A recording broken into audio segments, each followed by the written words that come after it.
Castelo forte é o nosso Deus, escudo e boa espada.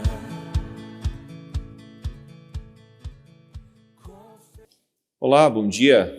Alegria a gente poder se encontrar neste dia para um tempo de compartilhar da palavra do Senhor.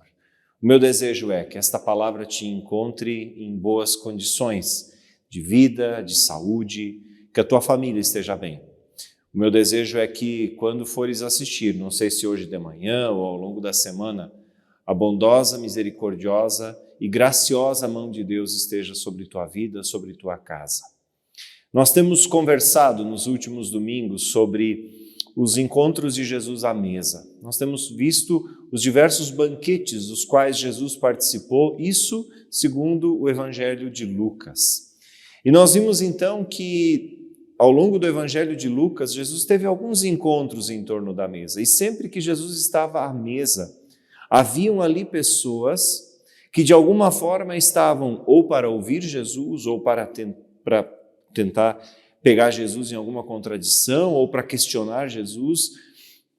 E a gente viu então que Jesus em vários momentos precisou de alguma forma apontar para os pecados, para os erros, para as falhas das pessoas que ali estavam. Jesus, ele nos momentos de refeição, que boa parte deles, segundo o Evangelho de Lucas, foi na casa de fariseus, Jesus teve momentos em que ele precisou descortinar a realidade humana, descortinar o pecado humano, descortinar a verdadeira natureza do ser humano. E hoje, então, nós chegamos ao final das nossas conversas sobre os momentos de Jesus à mesa. Se tu não assistiu às mensagens anteriores, aproveita, entra lá no canal da Comunidade Luterana do Fundo Canoas, no Facebook ou então no YouTube, e entra lá e assiste as mensagens, tem uma série de conteúdos, uma série de mensagens lá, desde muito tempo atrás, está tudo lá disponível. Aproveita, se inscreve no canal e acompanha a comunidade aqui nas redes sociais. Voltando, nós queremos hoje então conversar sobre o banquete final. O banquete final, o último momento de Jesus à mesa com os seus discípulos, o último momento de Jesus à mesa com pessoas queridas, pessoas que estavam ali porque foram convidadas para estarem ali. E esse texto é o texto que nós encontramos no Evangelho segundo Lucas, o capítulo 22, os versículos 7 até o versículo 20. Lucas, capítulo 22, versículos 7 a 20. Eles dizem assim: Chegou o dia da festa dos pães sem fermento, quando o cordeiro pascal era sacrificado. Jesus mandou Pedro e João na frente e disse: Vão e preparem a refeição da Páscoa, para que comamos juntos. Onde o Senhor quer que a preparemos? Perguntaram. Ele respondeu: Logo que vocês entrarem em Jerusalém, um homem carregando uma vasilha de água virá ao seu encontro. Sigam-no.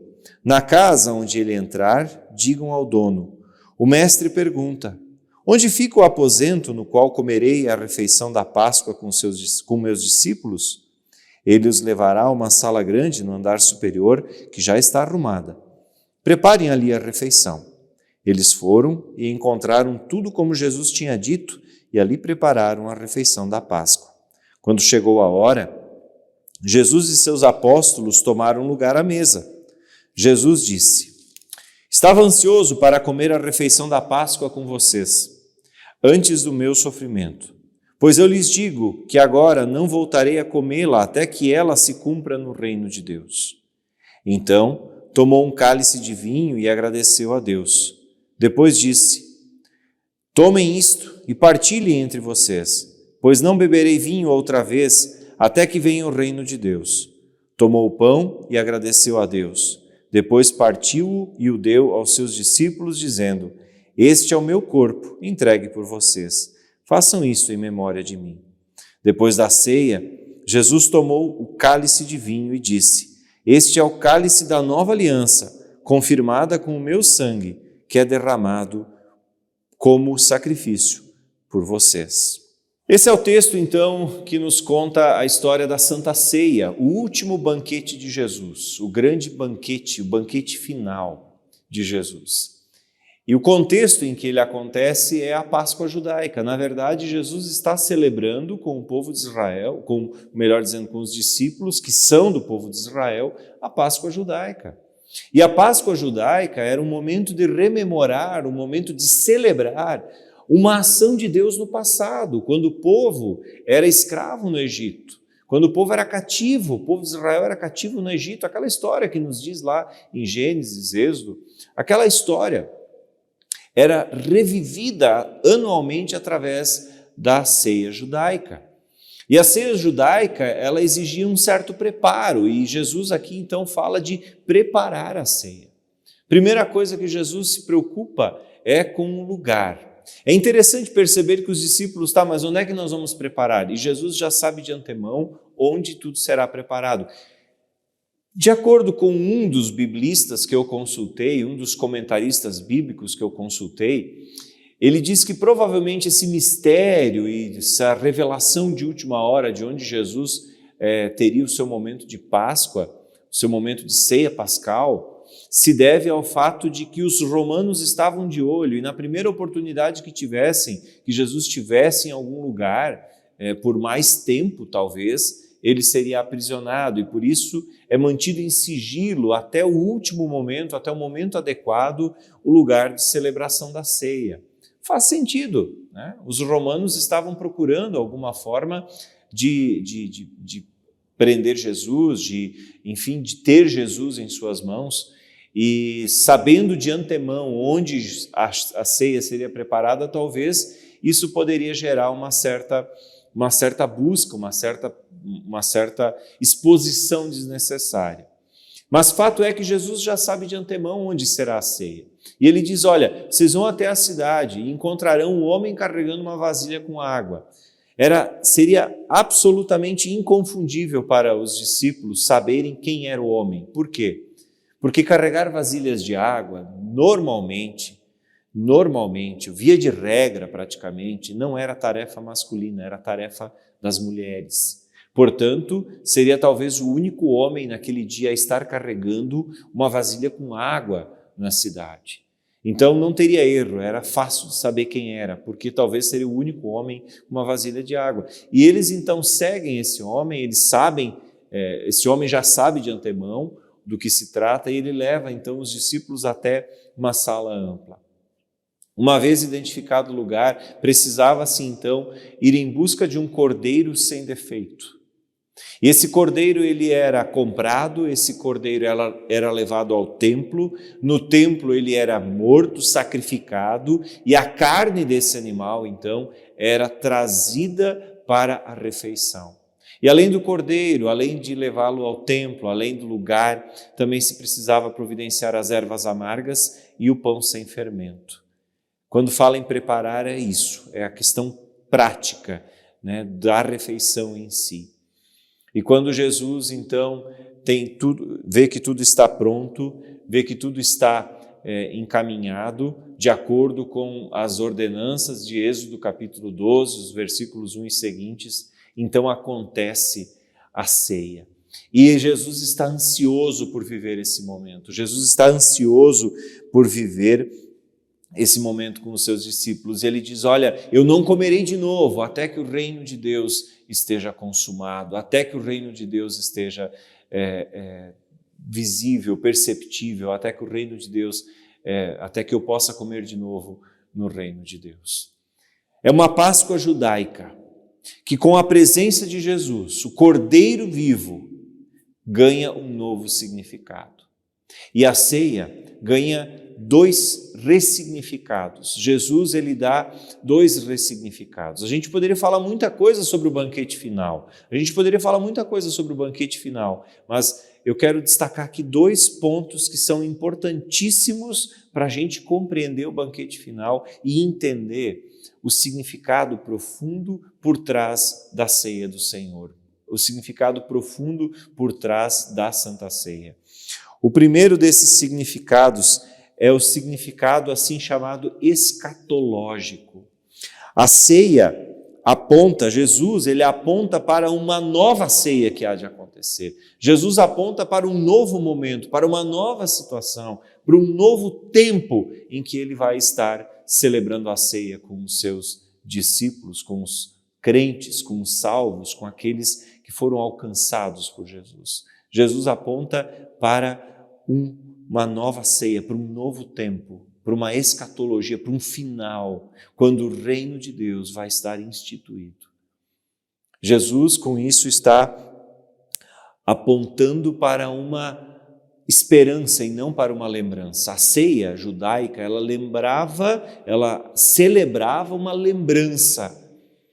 A ceia que Jesus oferece aos seus discípulos, o banquete que Jesus oferece aos seus discípulos, ele não celebra uma lembrança, ele celebra uma esperança.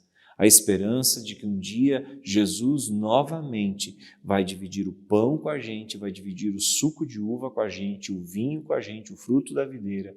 Ele vai dividir outra vez conosco no reino de Deus. Em Jesus, a ceia, que era um momento de relembrar, de celebrar uma lembrança, ganha a celebração de uma esperança. A esperança de que Jesus vai repetir a ceia no céu com os seus. Essa ceia de Jesus não é a última. Existe uma que está sendo preparada, existe uma que nos aguarda, existe uma ceia que está reservada para a eternidade. A ceia que está reservada para a volta de Cristo. A ceia que está reservada para aquele momento que, como diz em Apocalipse 21, quando não haverá mais choro, nem dor, nem pranto, porque as primeiras coisas se passaram, tudo se fez novo.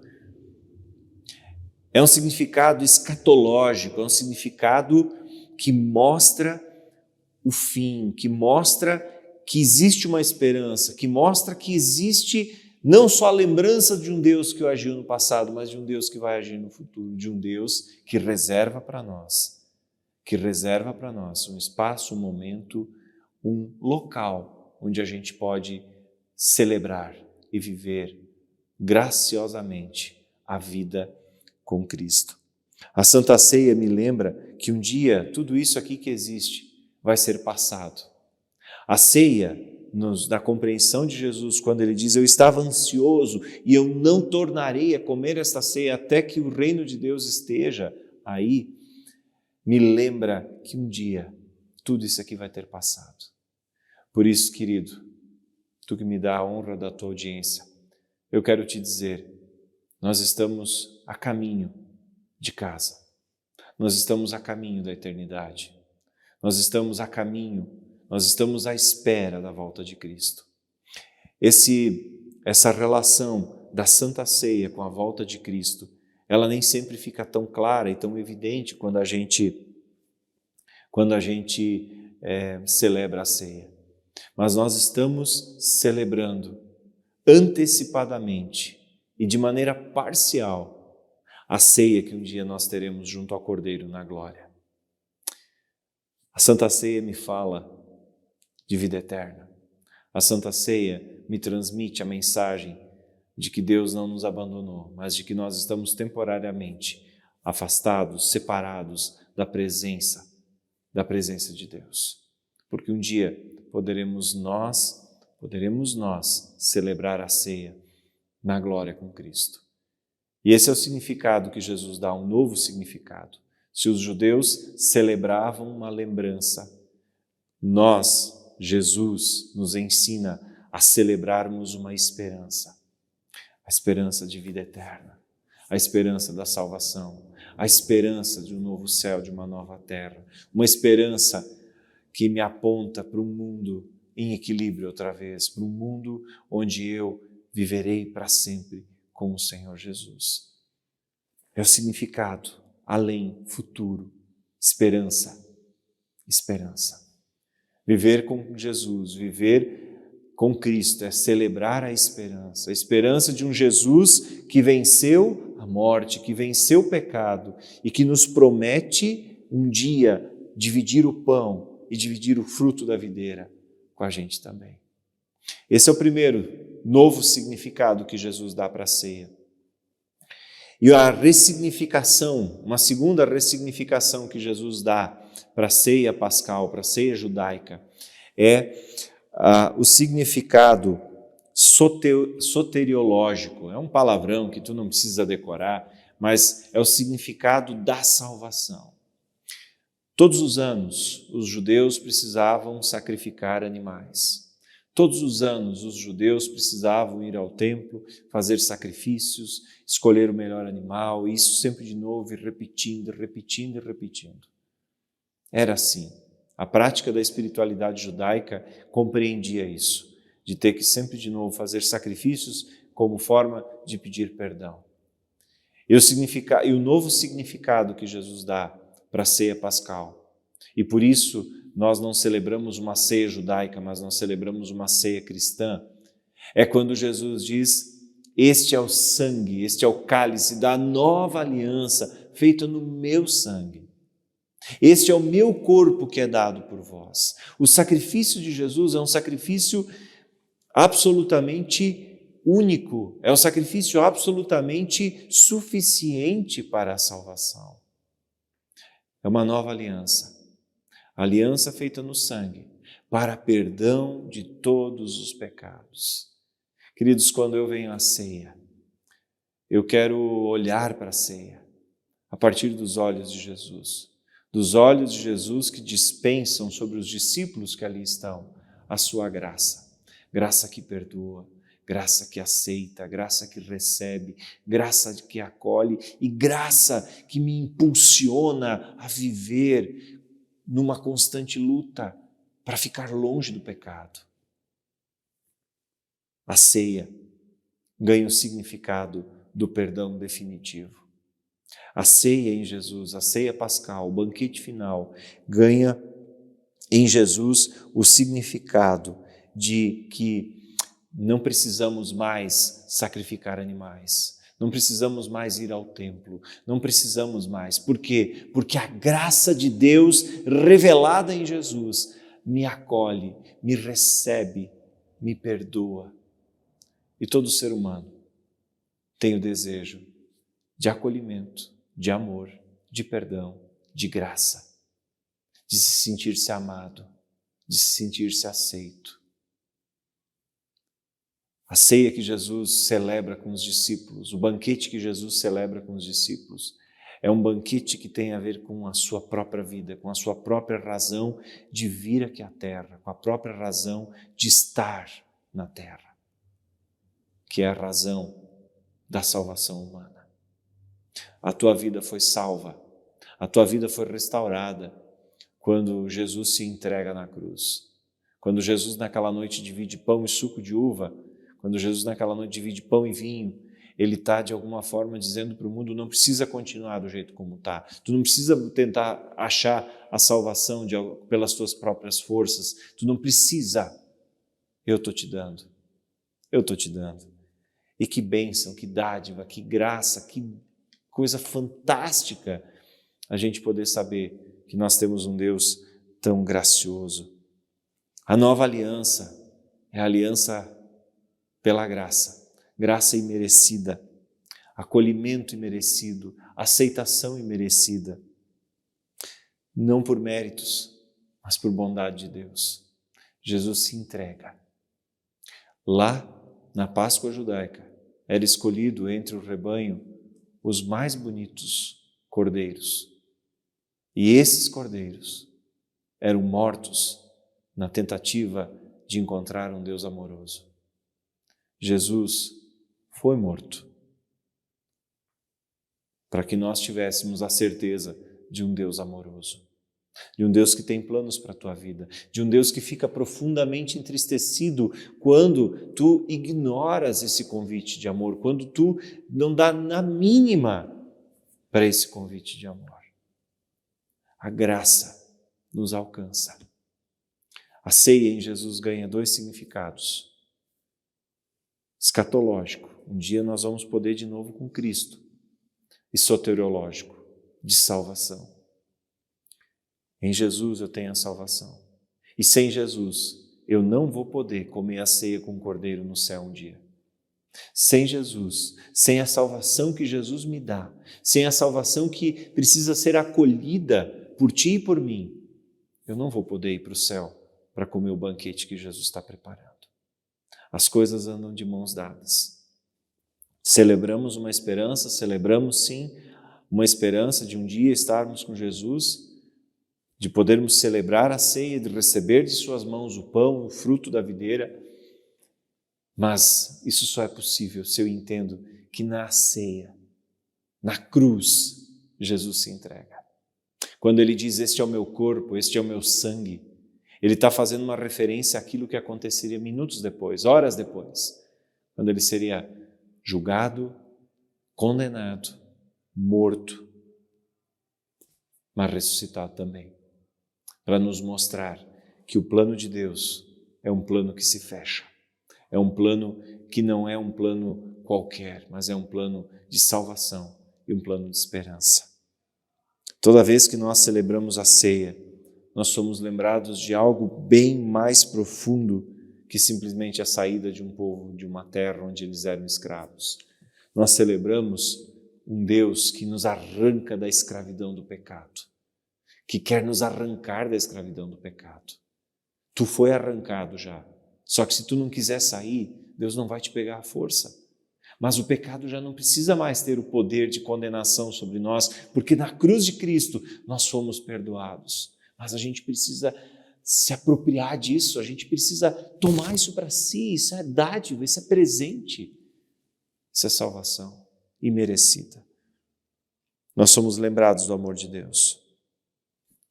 A ceia, o banquete final de Jesus, não é celebração de história, é celebração de presente e de futuro.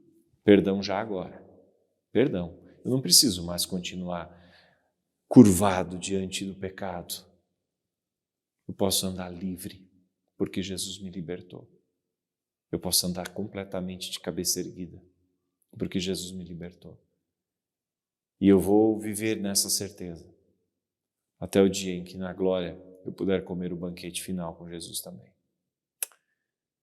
Que essa palavra acalente teu coração, que essa palavra te faça refletir sobre as vezes em que tu vais à Santa Ceia.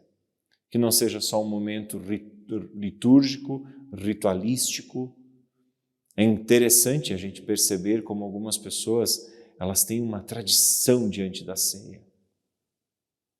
Queridos, qualquer tradição pode ser uma tradição morta, se a gente não entender o sentido profundo e real do que ali se está vivendo. Deus abençoe tua vida. Deus guarde a ti. Deus te conduza em suas mãos. Deus te carregue em suas mãos. Um forte abraço e que a paz de Deus te acompanhe. Amém. Nós queremos ainda dizer que estamos em fase de instalação do som da igreja aqui.